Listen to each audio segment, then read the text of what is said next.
बच्चों, आप सभी का हमारे YouTube चैनल आइडियल देव क्लासेस में स्वागत है। बच्चों, आज हम आपके लिए लर्निंग आउटकम आधारित लर्निंग एप सामग्री के अंतर्गत विषय गणित लेके आए हैं, जो कक्षा 8वीं के लिए है और ये सत्र 2022-23 के लिए बनाया गया है। और किसने बनाया है? मध्य प्रदेश राज्य शिक्षा केंद्र भोपाल द्वारा बनाया गया है।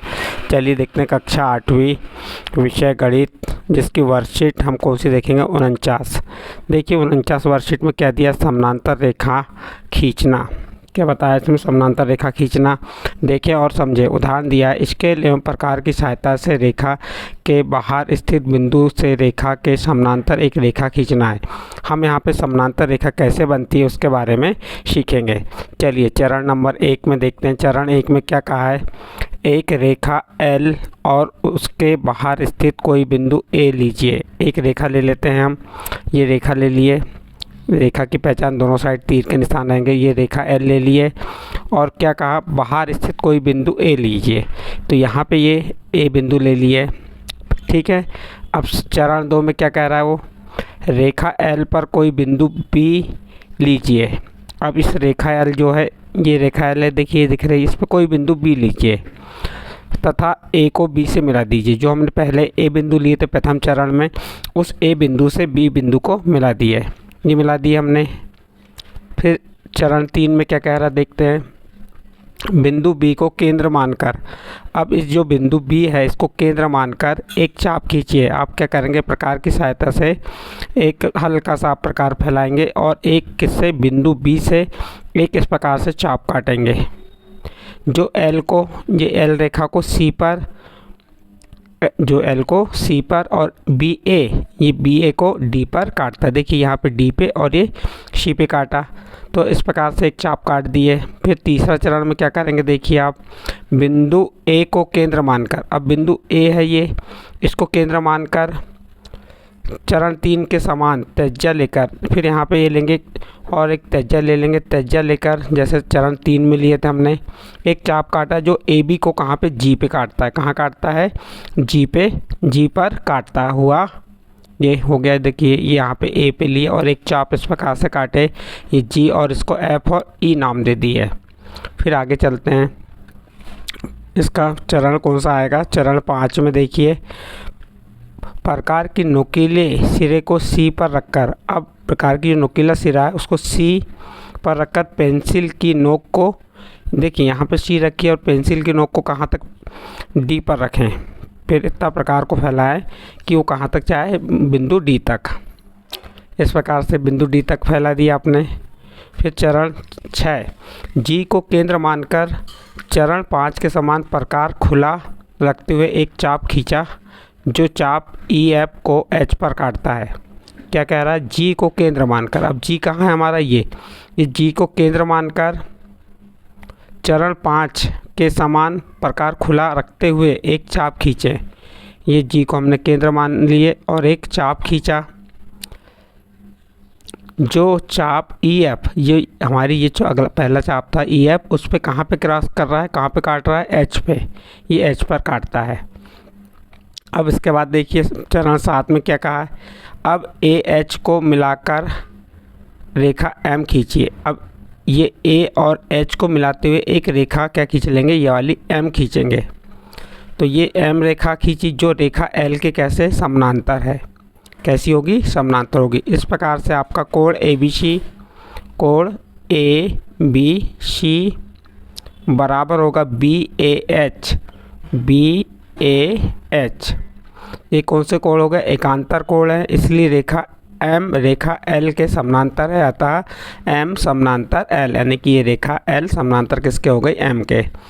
इस प्रकार से आप क्या कर सकते हैं? समानांतर रेखाएं खींच सकते हैं। इसके चरण 7 चरण दिए, सातों चरण के आधार पर आप इसे कर सकते हैं। अब प्रश्न 1 दिया, एक रेखा खींचिए और इसके बाहर स्थित कोई बिंदु C लीजिए। केवल पैमाना और प्रकार का प्रयोग करते हुए C से होकर AB के समानांतर एक रेखा खींचिए। जैसे अभी हमने यहाँ पर किए, इसी प्रकार से आप क्या करेंगे? सबसे पहले एक कौन सी रेखा खींच लेंगे?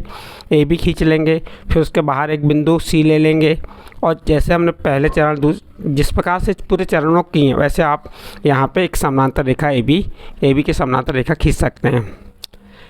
चलिए आगे देखते हैं। वर्कशीट 50। वर्कशीट 50 है बंद आकृतियों का अनुमानित क्षेत्रफल। देखें और समझें उदाहरण। हम बंद आकृतियों का अनुमानित क्षेत्रफल ज्ञात करना, अनुमानित करना है, अनुमान लगाना है। तो देखिए ये आकृति दी हुई है, पहले से बनी हुई है। ये आकृति कैसी आयताकार आकृति है और इसमें 1-1 सेंटीमीटर के देखो ये डिब्बे बने हुए हैं। ये 1-1 सेंटीमीटर के बने, ये 1 सेंटीमीटर, 2 सेंटीमीटर, 3 सेंटीमीटर, 4, 5, 6, 7, 8, 9, 10, 11, 12, 13, 14, 15। तो इस आकृति का क्षेत्रफल कितना हो जाएगा? 1 सेंटीमीटर का एक वर्ग बना हुआ है तो ये 15 वर्ग इकाई हो जाएगा। तो इसका क्षेत्रफल क्या हो जाएगा? 15 वर्ग इकाई। आप स्केल की सहायता से भी कर सकते हैं, लेकिन हमने अनुमान लगा के बता दी कि कितना है 15 वर्ग सेंटीमीटर। इसी प्रकार त्रिभुज का निकालेंगे हम। त्रिभुज में देखिए यहाँ पे एक वर्ग है, ये दूसरा वर्ग, तीसरा वर्ग, चौथा वर्ग, 5, 6, 7 और ये 8 वर्ग हैं। कितने वर्ग हैं यहाँ पे? 8 वर्ग हैं। और आधे वर्ग कितने हैं? 1, देखिए इससे 1, 2 और 3 आधे वर्ग है। और ये 3 आधे वर्ग मिलके कितने होंगे? 6 आधे वर्ग हो गए। ये 6 आधे वर्ग मिलके कितने वर्ग बना देंगे? 3 वर्ग। और 8 में 3 जोड़े तो 11 वर्ग इकाई। तो इसका क्षेत्रफल कितना हो जाएगा? 11 वर्ग इकाई। इसी प्रकार इस वृत्त में निकाल सकते हैं। देखिए ये एक वृत्त हो गया, ये दूसरा, 3, 4, 5, 6, 7, 8, 9, 10, 11, 12, 13, 14, 15, 16। पूरे वर्ग कितने हैं? 16 वर्ग है। और आधे वर्ग गिन लेते हैं हम। तो आधे वर्ग कितने हैं? आधे वर्ग हैं 8। 1, 2, 3, 4, 5, 6, 7, 8। आधे वर्ग कितने हैं? 8 वर्ग हैं। तो 8 आधे वर्ग हैं तो पूरे वर्ग कितने हो जाएंगे? 4। 16 और 4 20 वर्ग इकाई। इस वृत्त का क्षेत्रफल कितना हो जाएगा? 20 वर्ग इकाई। यहाँ पे देखिए ये जो एक डिब्बा बना है ये 1 वर्ग इकाई है और ये आधा वर्ग इकाई है। आयत का क्षेत्रफल 15 वर्ग इकाई हो गई। त्रिभुज का क्षेत्रफल कितना आ गया? 11 वर्ग इकाई। और वृत्त का क्षेत्रफल 20 वर्ग इकाई।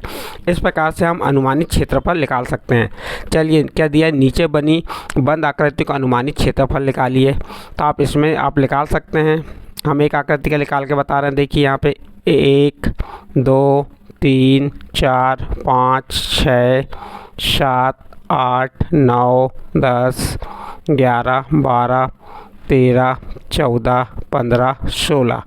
जैसे पूरे यानी कि 16 वर्ग हैं तो 16 वर्ग इकाई क्षेत्रफल हो जाएगा। इसी प्रकार किसका निकालेंगे हम? इसका निकालेंगे। तो इसका क्या हो जाएगा? 1, 2, 3, 4, 5, 6, 7, 8, 9 और इस प्रकार से ये 10 और ये एक आधा, 2 आधे, 3, 4 आधे हो गए। आधे का 2 पूरे वर्ग कितने बन जाएंगे? 2 बन जाएंगे। तो 10 और 4 कितना हो जाएगा? 10 और 2 कितना हो जाएगा? 12 वर्ग इकाई आ जाएगा। इसी प्रकार इसका 16 वर्ग इकाई आ जाएगा। और इस चतुर्भुज का 8 वर्ग इकाई आएगा, त्रिभुज का 3 वर्ग इकाई और इस समकोण त्रिभुज का 3 वर्ग इकाई। तो इस प्रकार से हम नीचे बनी बंद आकृति का अनुमानित क्षेत्रफल निकाल सकते हैं। चलिए आगे देखते हैं। इस प्रकार से यहाँ पे आपकी ये नीचे बंद आकृतियों का अनुमानित क्षेत्रफल यानी वर्कशीट 50 और वर्कशीट 49 यहाँ पर कंप्लीट होती है। यदि ये वर्कशीटें आपके समझ आई हैं तो आप हमारे चैनल आइडियल देव क्लासेस सब्सक्राइब कीजिए, लाइक कीजिए और अन्य ग्रुप में शेयर जरूर कीजिए।